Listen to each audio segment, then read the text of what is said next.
Coming up on the premiere episode of Zuzu All Grown Up. We've got a great show for you today on this very first episode of Zuzu All Grown Up. Karolyn and Chris are joined by relationship experts, authors, and real-life couple Joyce and Barry Vissell of the Shared Heart Foundation, here to discuss their new book, A Couple of Miracles. Time they've spent with Dr. Leo Buscaglia, the famed lecturer known by millions in the 80s as the Love Doctor, and why they believe that love is all you need to make a miracle happen. You're now listening to Zuzu All Grown Up.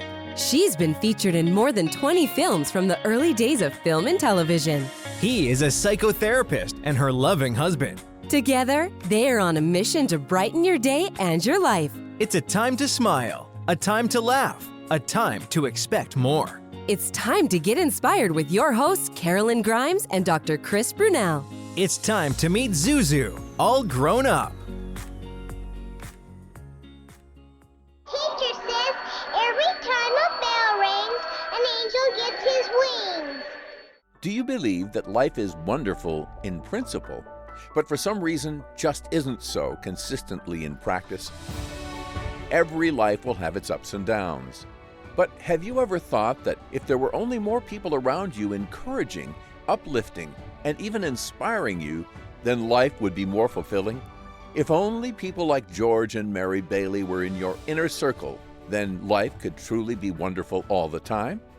If so, we've got good news for you, because you can find such people on this podcast and at zuzunetwork.com. This podcast is the vision of Karolyn Grimes, Zuzu, and Dr. Chris Brunell, illustrating how the timeless message of It's a Wonderful Life can be and is applied to our modern lives and situations. Indeed, when you take that message to heart, your life will become immeasurably more wonderful. Visit us at zuzunetwork.com and listen to this podcast series to learn more about how. Now sit back, relax, and get ready to enjoy another episode of Zuzu, All Grown Up.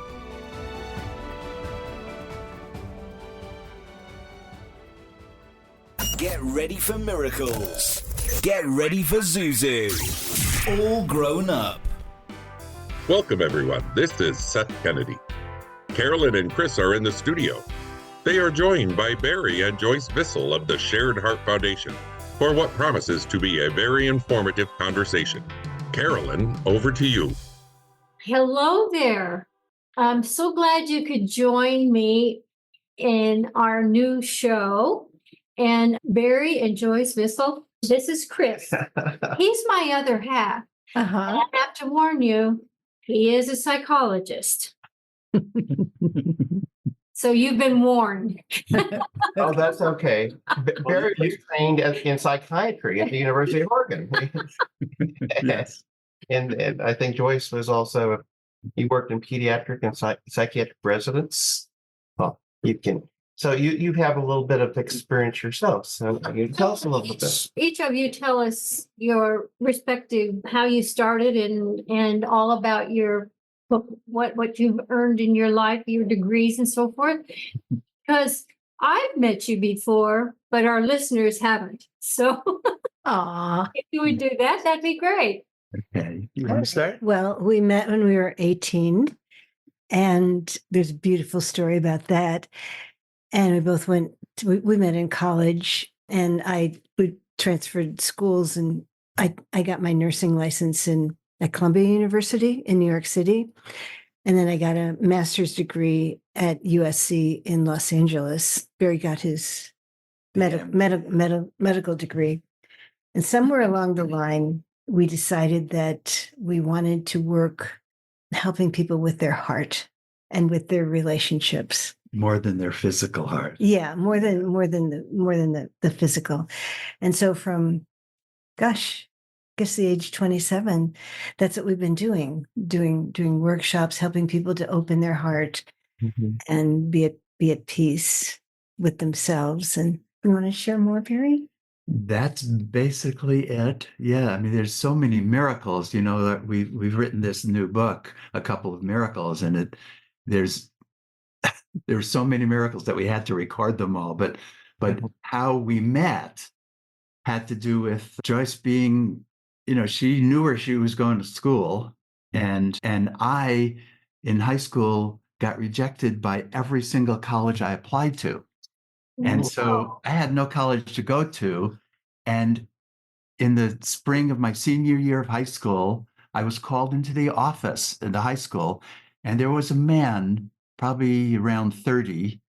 I remember him very clearly. He was wearing this suit with a thin tie. I remember that. And he said, I'm representing Hartwick College in Oneonta, New York. Would you like to join us? And I just was, first of all, he took a pen out, and he was holding this pen, and he pointed to the table. And on the table was an application for Hartwick College, all filled in with my personal information, which I hadn't done. And I said, I thought, I was 18 years old. I thought, I guess colleges go around to high schools and find kids who didn't get in. And I wasn't even a very good student. I didn't apply myself. But I just took the pen and I said, okay. I signed the application, and he welcomed me to Hartwick College and left. He patted me on the back, I remember, and I left. He said, you'll never regret this decision. And that was the last I ever saw of him or heard of him or found out who he was. And later at Hartwick, of course, I was guided to Hartwick College because that's where Joyce was. We needed to meet right away. But Joyce heard the story and said, wow, you've got to go to the administration in Hartwick and thank them for the recruiter, for the guy who recruited you. So I went. Never had they ever sent anyone to a high school to recruit anyone. They had no idea who this was. Wow. And I just, I actually get goosebumps every time I think about it. All these years later, was it an angel? Was it an angel? That's what I kind of feel, right? Mm-hmm. That's remarkable. I know. How did you get into the college, Joyce? Did you have someone recruit you, or did you? No. But another story of getting into USC.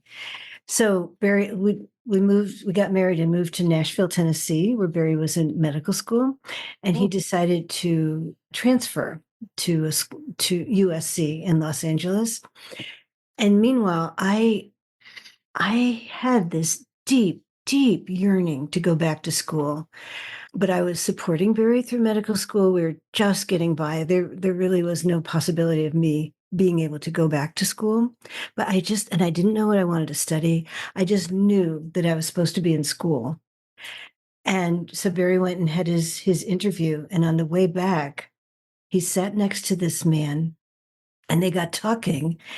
And the man shared with Barry that he had just gotten a job at USC.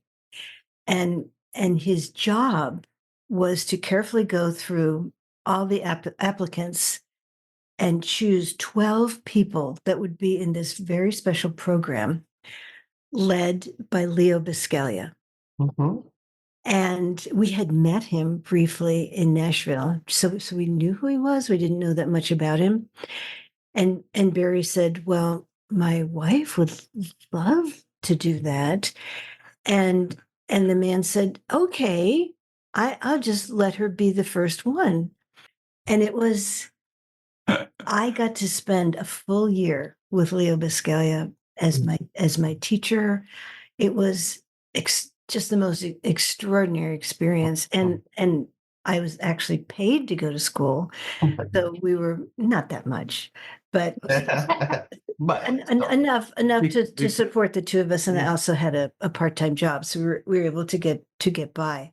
We'll join Karolyn and Chris in just a moment with more of Zuzu All Grown Up. First, an important message.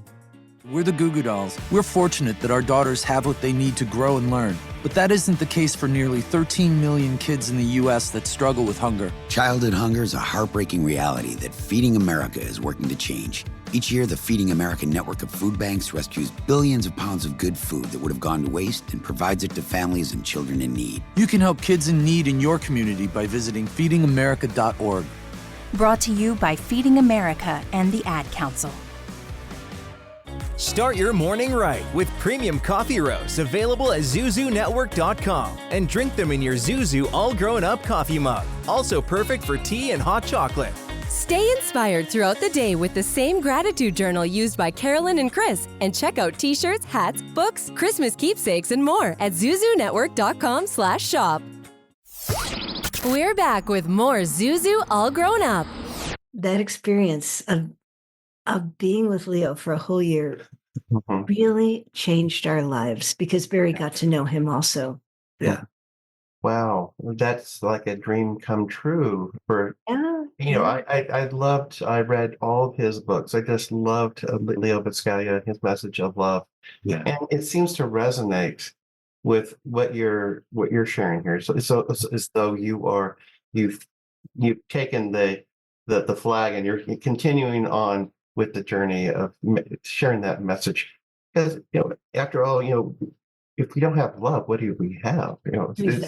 Exactly. It really is the bottom of it. Yeah, So, I mean, we were so young. We were 23, 24, and we had been trained medically the whole time, and never ever had we experienced the teachings that he was giving, and then we just soaked them up so deeply. And I feel that the work we've been doing the past 50 years is really so much. His spirit is with us. Yeah.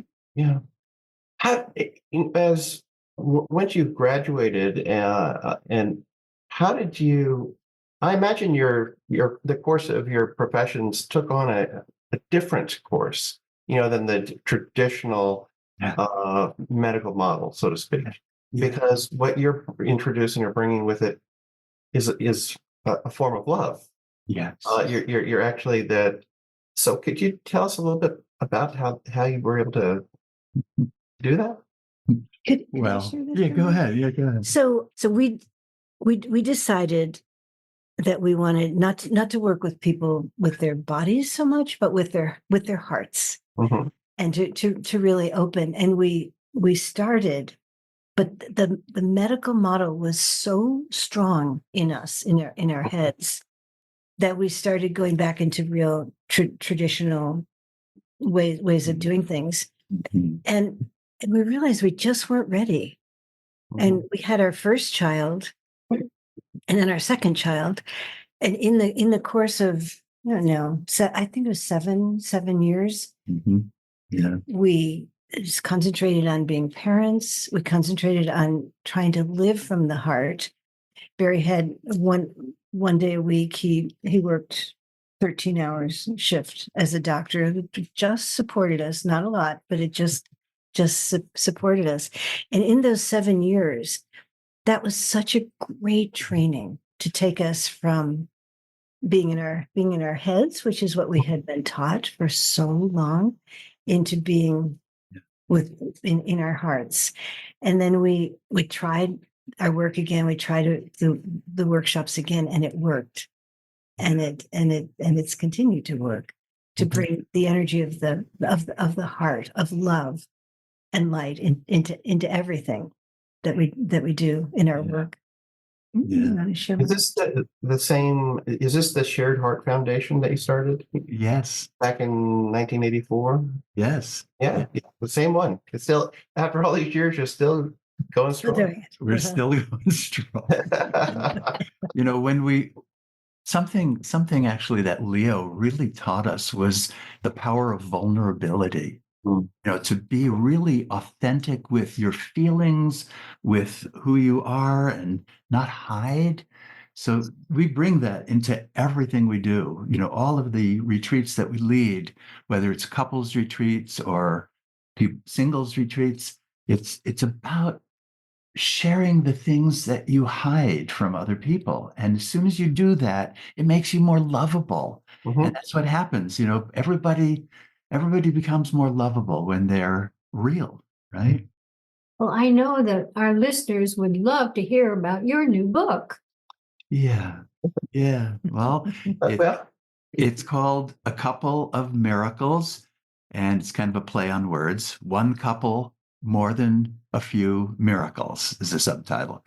And it's basically our story, and especially our story when we were younger and being led to amazing experiences and teachers, including Leo, but many other teachers, and just miracle after miracle. So this is our 10th book, and actually we really had a good time putting that one together. I think that's really great. Wow. So what is it called? Yeah, A Couple of Miracles. But when you say that, is that in reference to the two of you, or is it referring to couples in marriage? Or what is what is? No. It's kind of a play on words, Yeah, so of course. you can say a few miracles, a couple of miracles, Yeah. Okay. and it's really, our lives as a couple have been a miracle. The 59 years we've been together has been a miracle. But we really wrote it not just about us. We wrote it because we wanted people to be inspired to look at the miracles in their lives, because everyone has miracles. Yeah. And surprisingly, people just take it for granted, like a coincidence. That was a coincidence. It's something that happened, but it's really a miracle. People have so many miracles in their lives, and that was our hope, that people would start to feel all the special things that happen in their lives too. Right.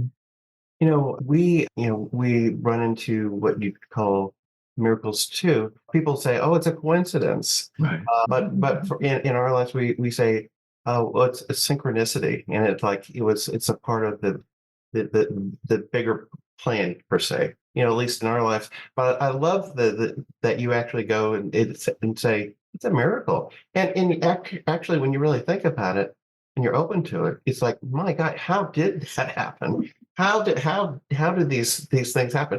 And it might seem very small, but it can have a profound effect, like a rock in the water, creating these ripples effect. Of course. Like meeting a stranger on an airplane, which changes the course of our lives. Yeah. Then we become totally involved with Leo, who inspires us to change our lives completely. Yeah. And Karolyn, your story is such a beautiful miracle. You probably don't know this, but I attend this very large church in our community, and it's the minister for about 5 or 6 minutes talked all about you.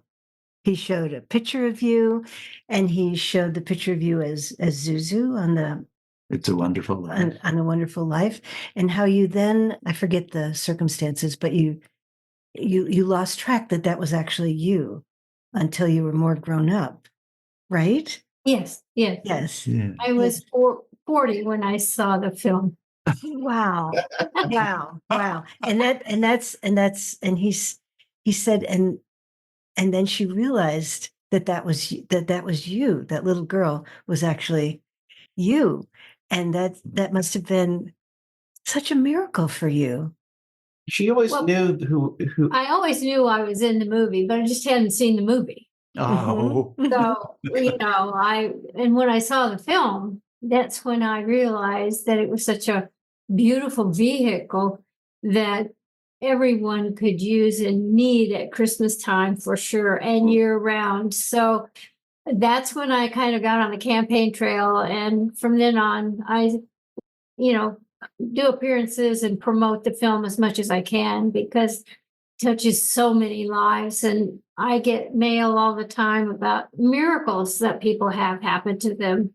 And I believe in miracles. So, it's blessed. But I'm just surprised that he talked about it in his he talked about you, and he, in the most inspiring way. Yeah. And I mean, you would have loved to have been there, showing pictures of you as Zuzu, the little girl, and then somehow I got a picture of you right now. Yeah. And that's great. everyone was very inspired by the story. Karolyn, you still look like Zuzu. Oh, no. Well, she still is. So who is your pastor? So It's called the Twin Lakes Church. His name is Renee Schlepfer. Oh, okay. Twin Lakes Church, Santa Cruz. It's probably one of the biggest ones around. And if you ever wrote to him, he'd be probably so happy to hear from you. Oh my goodness.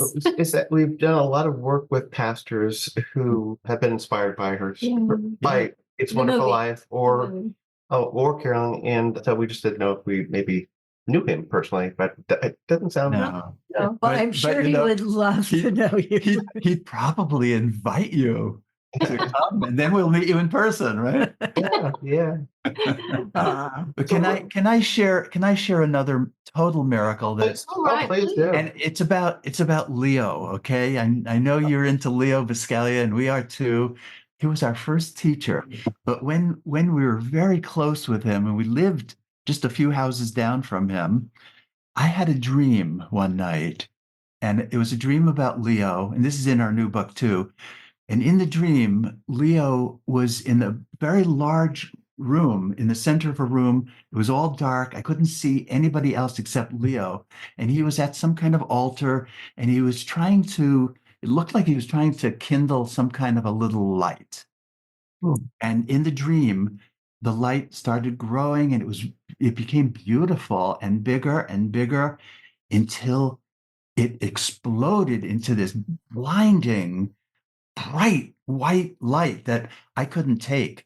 And Joyce said, she was sleeping next to me, I sat up and I screamed and I woke her up because I couldn't take that magnitude of light at that age.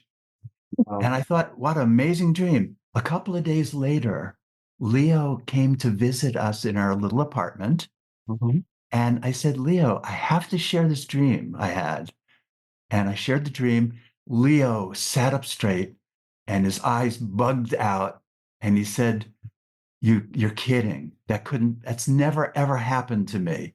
But he told me for 3 nights in a row, he dreamed that he was in a large room, and it was dark, and he was at an altar, and he was trying to create light for people to see. And he was at this altar, and he didn't know, all 3 nights, he didn't know if anybody was seeing it. And he was feeling sad. And on the 3rd night of his dream was when I had my dream. And we just sat there in stunned silence, because what kind of a miracle is that? 2 people independently having the same dream, right? He got his light. and it's about light, and it's about receiving the light. It's about receiving the light. And he felt so gratified that someone got it. Someone got it. Isn't that an amazing story? That's an amazing It really story. is. I know. Just kind of sitting here and done too. And that sounds like something that Leo would do. Because his whole message was reaching out to people. Yeah. He wanted people to get it. And oh my gosh, that's a beautiful story. I know. And again, people would say, what an amazing coincidence. That They would. No. Miracle. A complete miracle. And he was going through a period of recording all of his dreams. Oh, right. He would have a dream and wake up and record it at the exact time. And you even, that's why you knew it was the same day. Yeah, it was the same day and time. Yeah. Wow. Because I was going to ask you about that. Do you write these down? But you answered the question. You actually voice like a tape it, or like a No, we don't. But he was. Oh, are you talking about Leo? Okay. Yeah, Yes. Leo did. He trained himself to wake up after each dream, and he wrote it. Yeah. He wrote it down. At that point, he was really into Jung, Carl Jung, right? Yeah. And Jung really and symbolisms and Yeah, right. so what about yourselves though? How do what's your process for documenting your inspirations, your dreams, the things that you share, Well, the miracles? there's 10 books. But 10 do you books. sit there with a pen and paper or in front of your computer and just type this out? Well, in the beginning, it was all pen and paper. We wrote the first 3 books on those yellow pads. We just wrote and crossed out and changed things. But now, of course, it is on the computer. Yeah. And we talk about things. Yeah. And so, and we help each other to remember. I think that helps a lot. Yeah. Did you have some inspiration or guidance to show you that you wanted to have these retreats? Because that's where you share the magic. Yes, it's true. Well, I remember we were in Portland. It was during my psychiatric residency. We went to, I think it was a New Year's Eve party, and people are all drinking and getting drunk. And we felt there's so much missed potential here. So much that could happen by really having heart-to-heart conversations. Right. And so that was like a key moment right there. And then there was a workshop, a Gestalt therapy workshop in Los Angeles. After we were having we had some real challenges. I had an affair with Joyce's best friend, and Joyce left the marriage, and it was really painful. And while we were trying to reconcile and heal, I was training as a Gestalt therapist, and I thought, okay, let's go to a Gestalt therapy weekend workshop. And we went to the workshop. People took my side. They felt, and they looked at Joyce and said, how come you can't share him sexually? It wasn't what we were needing to hear. We left that workshop because it wasn't working for us, obviously. And in the parking lot outside, we said, wouldn't it be amazing if we could do workshops that would actually provide real safety for everybody? Not take sides, but just take the side of love, right? Right. That was important. Yeah. So we had done, we're still doing a lot of spiritual work, a lot of meditation and yoga, learning from different spiritual teachers. And we wanted to do our work that would bring all this spirituality into the work of psychology, into the work of people really looking at their past wounds, their childhoods, their hurts. So it wasn't just from the psychological standpoint. It was also bringing this higher power, this light. And when we started after the 7 years, that was our whole focus, was to bring spirituality into every single thing that we did. Without it being religion, because people are so turned off by religion. Yes, but to bring spirituality without even saying it, without labeling it, right? Yeah, being open to everyone's path, or even if they don't have a path, right? Just being open to wherever people are, but helping them to understand this greater presence that we can all tap into for healing and strengthening. So that's been so exciting, and it's still so exciting. Yeah. We're going to be 78 soon, Goodness. and we have no intention of retiring, because we love our work so much. We love to see people let go of burdens that they've carried sometimes their whole life, and open up to their worthiness and their beauty. I'm reminded of, we once had a young scientist come to our workshop, and he said, I just want to make it clear to everyone, I don't believe in God. I am not spiritual. You know, I don't want to hear anything about that. Then why are you here? No, but what we did, we did what we always do, which is help people to become truly vulnerable as a group. As we were doing that, each person was being more and more vulnerable. This man, this young scientist, later, he said, first he was blown away, but later on he said, "This is my first experience of God." He felt something so powerful touch him just by people being real, right? Beautiful. I know. You know, in my own work, you know, I think what we talk about is, you know, the balance between the mind, body, and spirit. And usually people are very, you know, cognitive, but a lot of times they're disconnected from their bodies or they're disconnected from the spirit. And it's very difficult to find the avenue, to find a way to draw them in to talk about that and to be able to entertain that. But what you're talking about is vulnerability, is kind of like the part of being able to draw that out, to be able to talk about it. Yeah. Where do you go from there? You know, how does that evolve? I'm very, very interested in that piece of it. Sure. Well, how does it evolve from the from let's say they come in and they are closed off. Right. You know, they sense that there's something there. Maybe they do. Maybe they don't believe in a higher power. Right. But through your workshop, through talking about being vulnerable, that something evolves from there.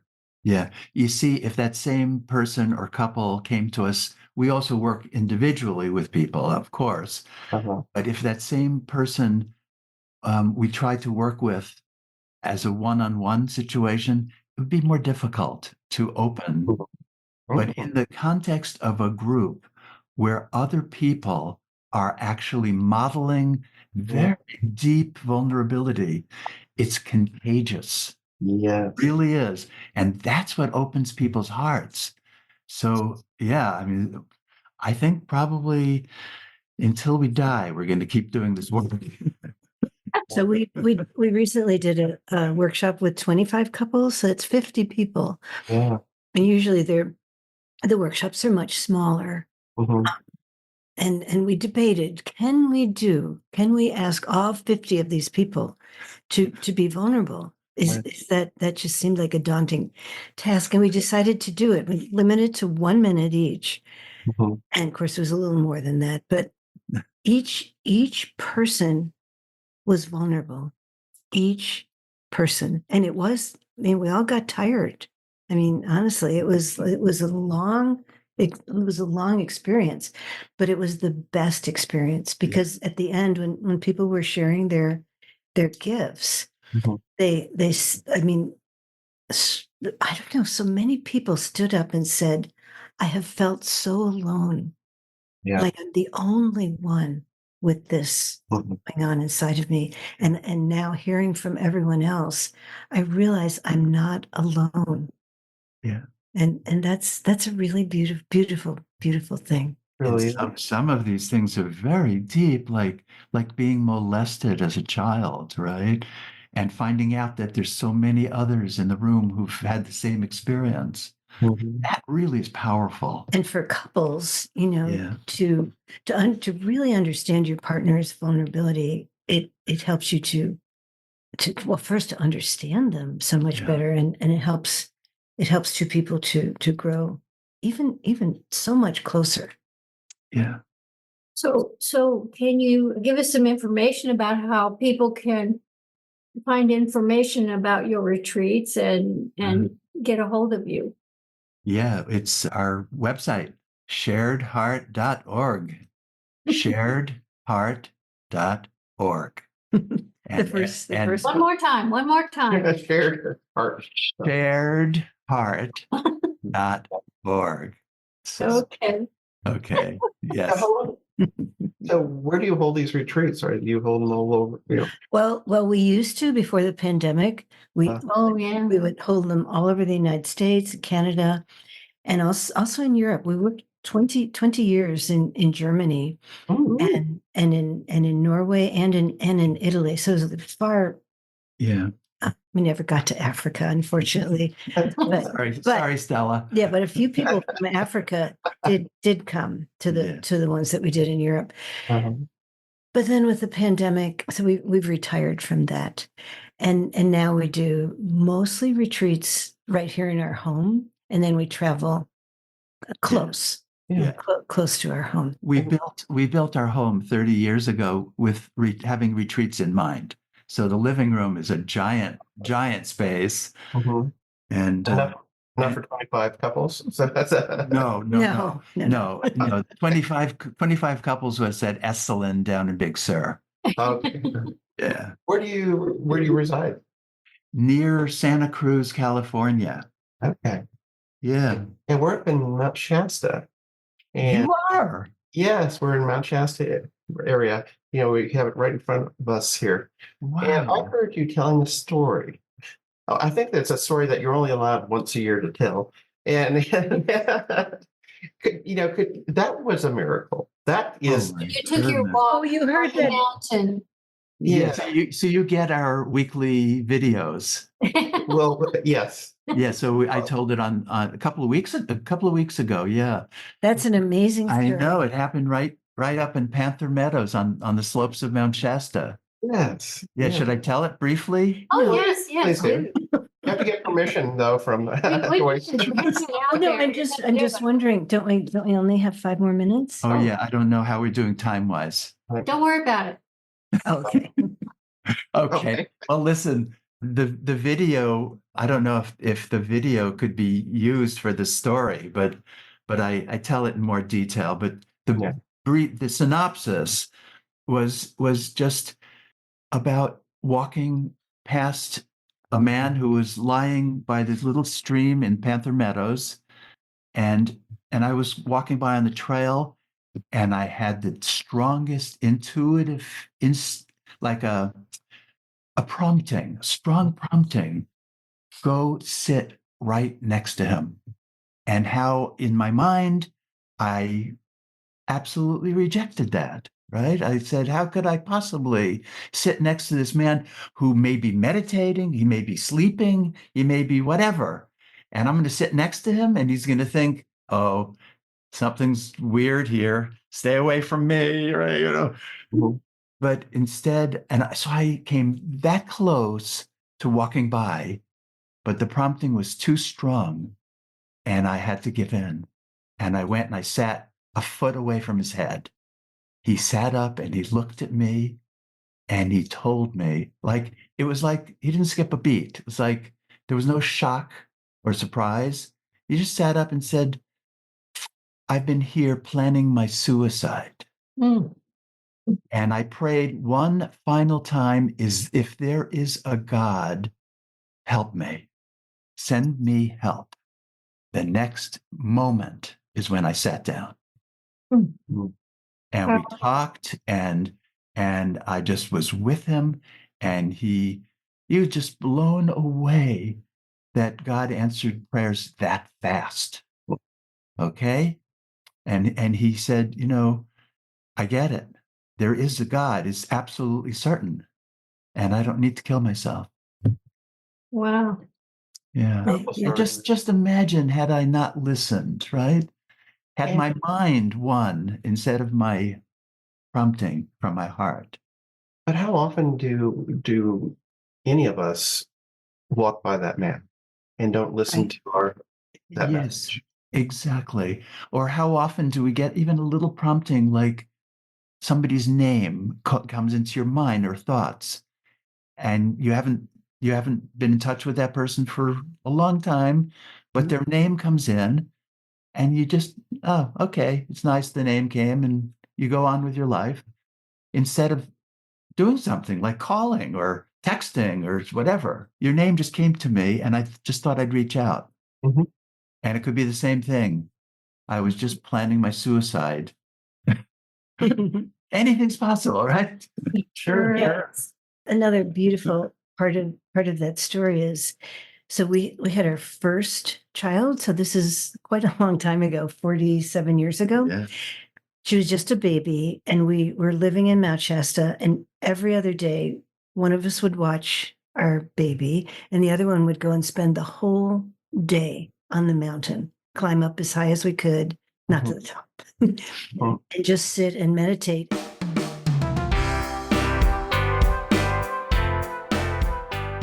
To find out more about the organization featured in today's episode or a previous episode, and to learn more about how you can help, go to zuzunetwork.com/beanangel.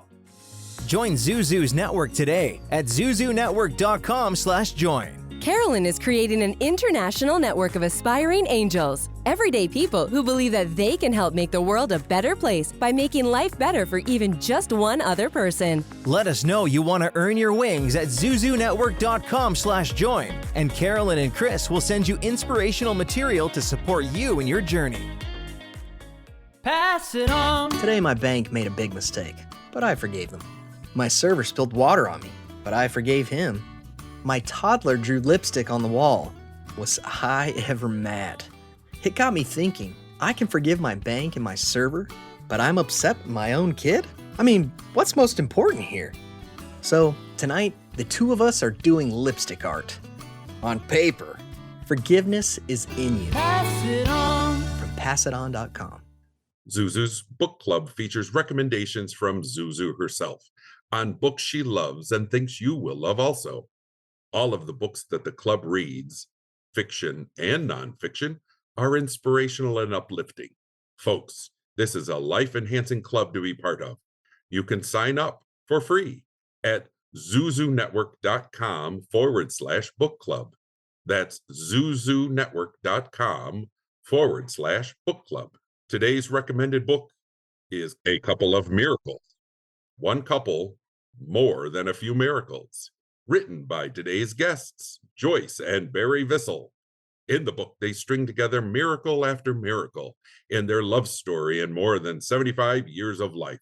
You can find out how to get a copy of the book, hard copy, or for your e-reader at www.zuzunetwork.com/book club. And also, join the conversation between other Zuzu Book Club members. This is Zuzu, all grown up.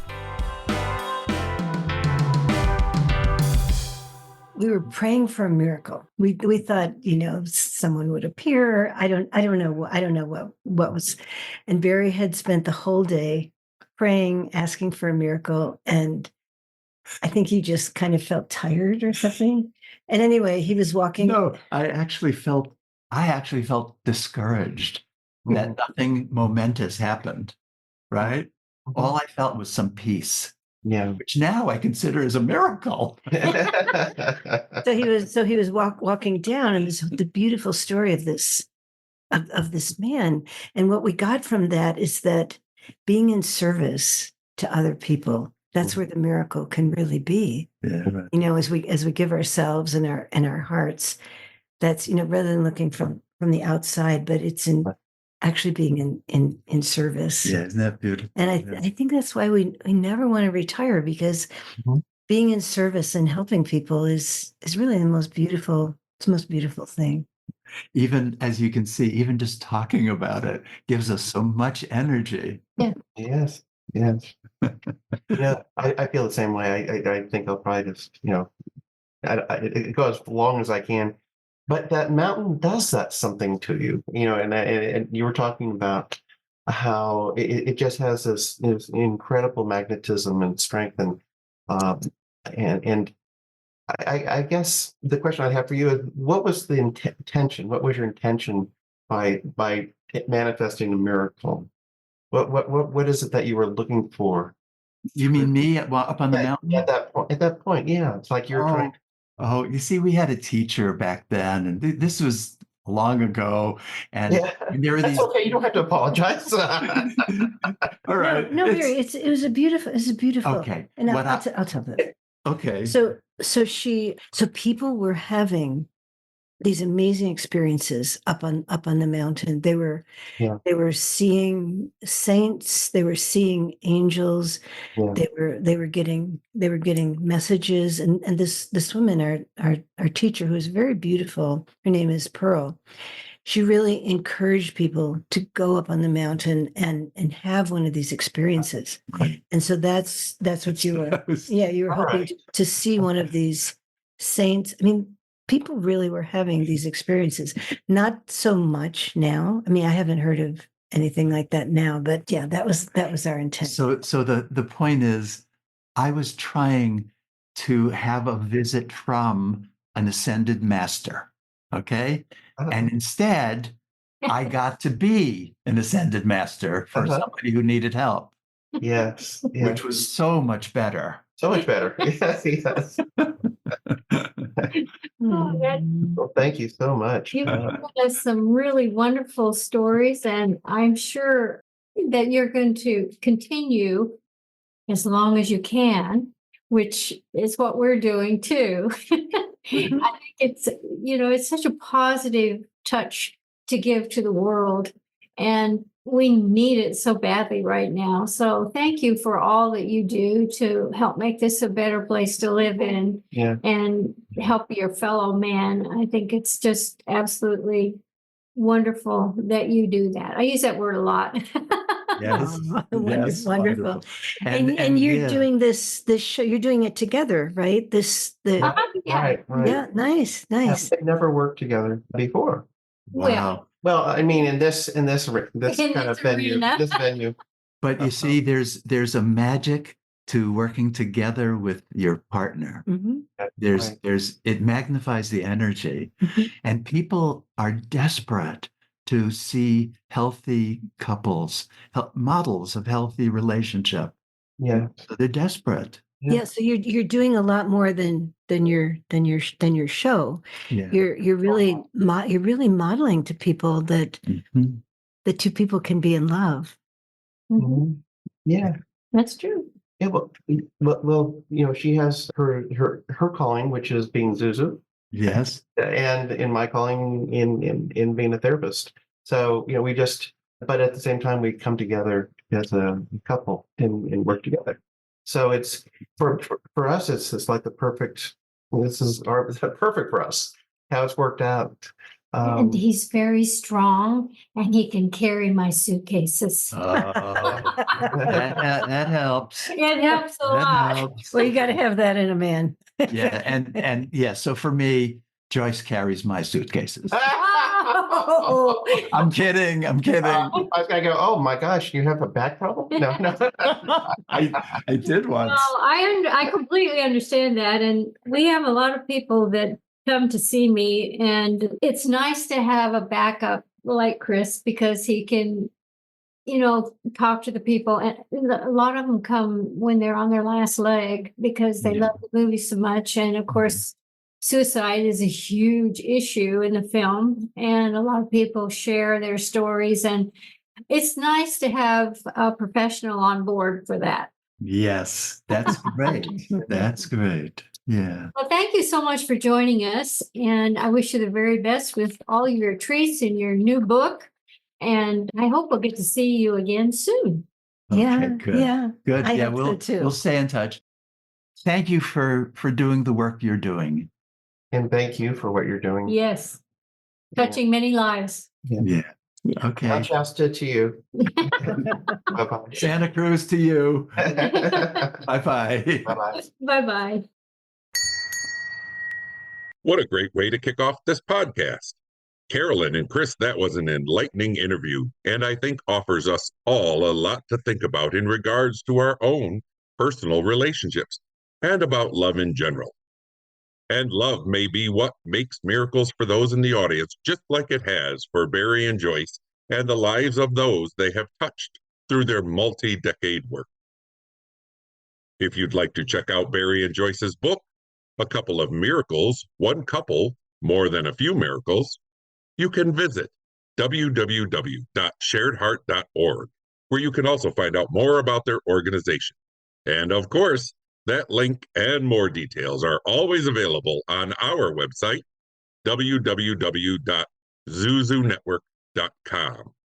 If you enjoyed Joyce and Barry Vissell's interview, and I suspect you did, you can look forward to a second interview coming up this season where they will talk more about their time with Dr. Leo Buscaglia, who would have celebrated his 100th birthday this year.